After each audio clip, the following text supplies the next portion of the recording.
ఈరోజు చాలా ఫాస్ట్‌గా, రుచిగా చేసుకునేటువంటి వంకాయ వేపుడిని ఎలా తయారు చేసుకోవాలో చూపించబోతున్నాను. సాంబారు, పప్పుచారు, రసంలోకైతే చాలా బావుంటుందండి. అన్నంలో డైరెక్ట్‌గా కలుపుకొని తిన్నా కానీ టేస్ట్ చాలా బావుంటుంది. ఈ వంకాయ వేపుడు కోసమని పావు కేజీ వరకు వంకాయల్ని ఇలా పొడవుగా కట్ చేసి ఉప్పు నీళ్ళలో వేసుకున్నానండి. ఈ వంకాయ ముక్కల్ని మీకెలా కావాలంటే అలా కట్ చేసుకోవచ్చు. నేను పొడవుగా కట్ చేసుకున్నాను.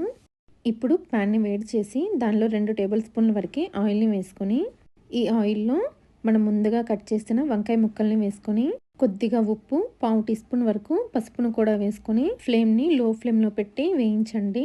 వంకాయ ముక్కలు కొద్దిగా రంగు మారి కాస్త మెత్తబడతాయి. అప్పటి వరకు వేయించండి.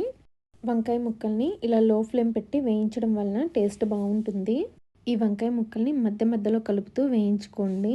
ఈలోపు కారం కోసమని ఒక మిక్సీ జార్ తీసుకొని 1 టేబుల్ స్పూన్ ధనియాలు, హాఫ్ టీ స్పూన్ జీలకర్ర, 2 టేబుల్ స్పూన్లు నువ్వులు, 1 టేబుల్ స్పూన్ కారం, 5 లేదా 6 వెల్లుల్లి రెమ్మలు, రుచికి సరిపడినంత సాల్ట్ వేసుకొని వీటన్నింటిని గ్రైండ్ చేసుకోండి.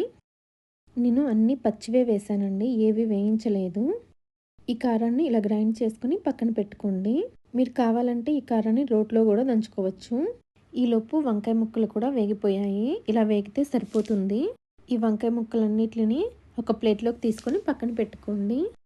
ఇప్పుడు ఇదే ప్యాన్లో కొద్దిగా ఆయిల్ వేసుకొని ఆయిల్ కాగిన తర్వాత 1 టేబుల్ స్పూన్ పోపు దినుసులు, ఆవాలు, జీలకర్ర, మినప్పప్పు, పచ్చిశనగపప్పు అన్నీ కలిపి తీసుకున్నాను. ఆవాలు చిటపట్లాడే వరకు వేగిన తర్వాత మీడియం సైజు ఒక ఉల్లిపాయని చిన్న ముక్కలుగా కట్ చేసి వేసి వేయించుకోండి. ఉల్లిపాయ ముక్కలు మరీ ఎక్కువగా వేగాల్సిన అవసరం లేదు. కొద్దిగా మెత్తబడే వరకు వేయించుకుంటే సరిపోతుంది. ఉల్లిపాయ ముక్కలు వేగేటప్పుడే 2 ఎండుమిరపకాయలను కూడా వేసుకొని వేయించుకుంటున్నాను. ఉల్లిపాయ వేగిన తర్వాత మనం ముందుగా వేయించి పెట్టుకున్నాం కదా, ఆ వంకాయ ముక్కల్ని వేసుకొని మొత్తం కలిసేటట్లు ఒకసారి కలుపుకోండి. ఫ్లేమ్ని మటుకి లో ఫ్లేమ్లోనే ఉంచండి. ఇలా ఒకసారి కలుపుకున్న తర్వాత మనం గ్రైండ్ చేసి పెట్టాం కదా నువ్వుల కారం పొడి, ఈ కారాన్ని మొత్తాన్ని వేసుకోండి. కారాన్ని వేసిన తర్వాత బాగా కలిసేట్లు కలపండి. నువ్వుల కారం పొడిలో అన్ని పచ్చివే వేసాం కాబట్టి ఆ పచ్చి వాసన పోయే వరకు వేయించుకోండి. ఒక 2 నిమిషాలు వేగాలండి, అందుకని లో ఫ్లేమ్లో పెట్టి వేయించండి.